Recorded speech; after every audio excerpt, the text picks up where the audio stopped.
We married in 39, Madonna was born in 40. In the meantime, I started in the insurance business and was a debit salesman. My debit was 95% African American. And people have wondered about me and my relations with African Americans. I have no problem with them, I never have had. Even though a lot of people think, well, my dad's a racist. That's not true. Really got along fine with these people. Some of them paid like a clock, others you had to be there with payday. And this was the time at the early part of the war, and these guys really believed in insurance, but you had to be there on payday, otherwise you wouldn't get your money. Got tired of that. I went to work for the old Railway Express Agency. Railway Express Agency was a forerunner to what is now UPS. We handled, all the rail was handled by passenger train in the baggage car. And that's how the freight was carried.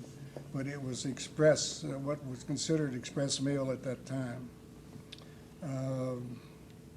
And of course, we delivered that. We unloaded the baggage car and set it out at routes and delivered it and things of that nature. I had a route in Crescent Hill, which was nice because we had moved to Crestmore at that time.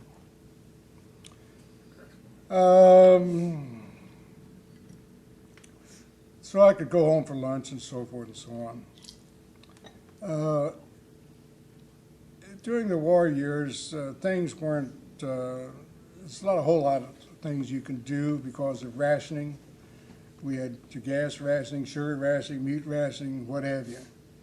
I mean, the governor told you what to do, what you could eat, what you could serve, and things of that nature. But we survived these and saw our family grow into 2 girls and a boy. Finally, in August of 45, we were riding in Cannons Lane in Bowman's Field. Came the news about the atomic bomb and at Hiroshima. Did I pronounce that correctly?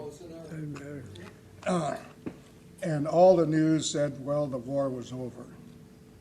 Well, the war did not over until the next bomb at Nagasaki, and that was when the war was really over. So after the war, I decided I did not want to become a delivery man. I wanted to improve myself. I felt that I was capable. So I went to work for Office Equipment Company as a inventory and always learning something new and useful. I was getting more confident in my ability and thought it was time to branch out into sales for this company as promised. So it did not materialize. So after about 3 years, I had an opportunity to get into appliance sales. Bendix washers, Norge appliances, Crosley appliances, brands that are no longer on the market. However, if you check out the current market of today, the Bendix type washer is the washer that they are really flaunting, the rotary front load. And that's the one that they said back in my days when I was trying to sell the damn thing, well, they never get clothes clean. But we had to prove that they did. We had them in our own house and we always got clothes clean, so on. I really enjoyed the appliance business. It seemed there was an addition to my family. I would get a commission raise or a more lucrative opportunity would come along. Carmel came along in 49, Mina in 51. Madonna and Mary Dee were getting an age where they were good help for their mother most of the time. Most of the time. I said most of the time. Well, okay.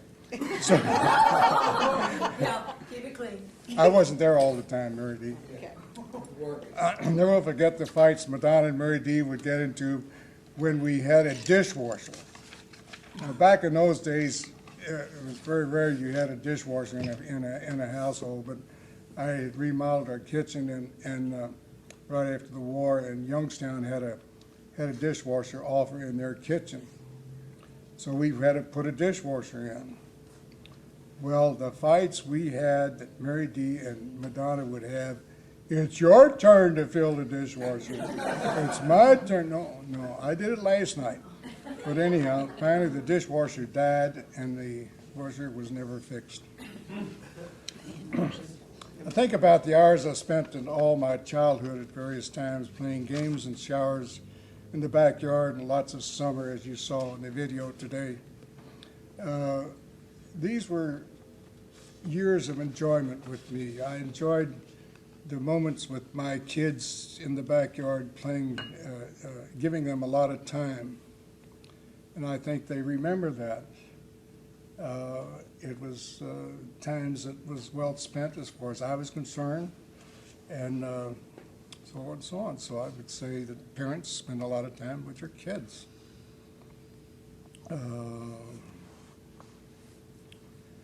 Let me see, where am I? I digress a little. Trade Oaks. I haven't got there yet.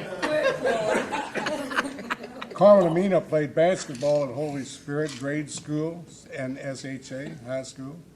The Memorial Instance, Carmel scored about 20 points in an SHA game in a tournament. And that was a tournament I'll always remember because she was so excited as a young sophomore, I think, in high school that they couldn't get it. But they kept feeding her the ball, and the guard was Gardner, didn't even know she was in the game. And then the memorial thing about Mina is that she and say SHA were playing Assumption, and the score was I don't know where it was tied or SHA was behind a point. But Mina got a hold of the ball and she started dribbling down the floor, and at half court she let go, and the damn thing went in. Yeah!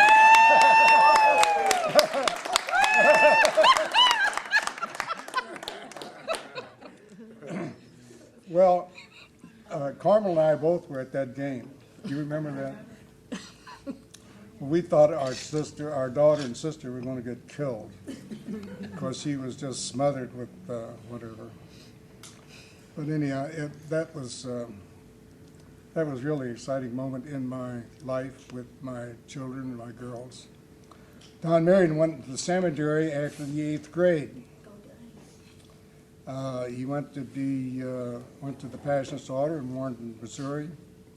He seemed like he was very happy there, had a vocation to become a pastor's brother. However, after about 6 years, it did not work out, so he came home and was drafted and went into the Army and served in Vietnam. Am I right? You're right. Yeah. During the above area, I was covering a territory for Betco Philco distributor. I enjoyed several good years with this company until they cut my commission and thought they were paying me too much money. Now, you know, whenever a company cuts a salesman's commission because they think he's paying too much money, they take away all his incentive. And that's what this company did with me.